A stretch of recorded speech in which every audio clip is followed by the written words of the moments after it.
to our top story is the tension in the West Philippine Sea. The Marcos administration has sent a note verbal to China as our protest against their aggressive actions in Ayungin Shoal last week. Meanwhile, the U.S. denied they are using the Philippines as a pawn against China. Here's the report.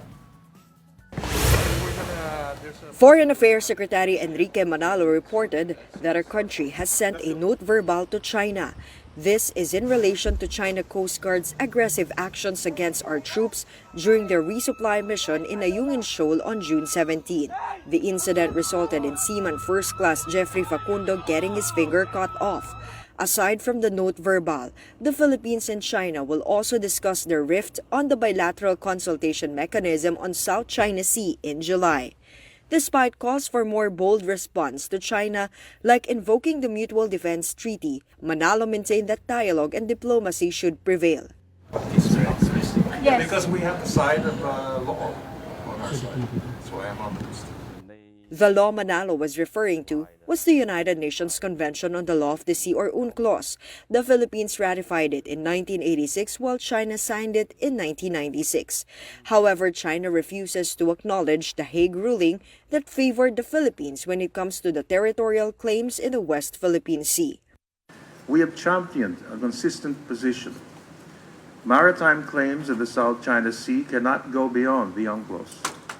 No country can claim almost the entirety of the South China Sea as its territory and use such claim to justify illegal and dangerous actions in waters over which we have sovereignty, sovereign rights, and jurisdiction.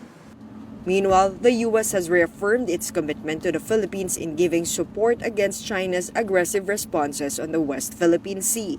We are urging the PRC to cease harassment of Philippine vessels lawfully operating in the Philippine exclusive economic zones, to halt its disruption to states' sovereign rights to explore, utilize, conserve, and manage natural resources in their own EEZs, and to end interference with the freedoms of navigation and overflight of all states' lawfully operation, not only in this region but around the world. China earlier condemned the U.S. for seemingly using the Philippines as their pawn against them. U.S. Ambassador to the Philippines Mary Kay Carlson clarified that their support to the Philippines weighs heavier when it comes to the issue in the West Philippine Sea.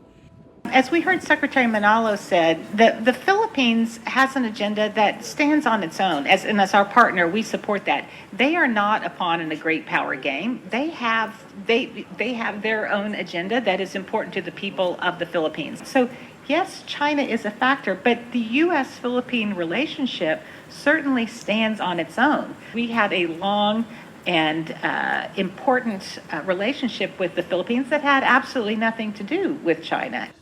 For News 5, Ria Fernandez, We Are One News.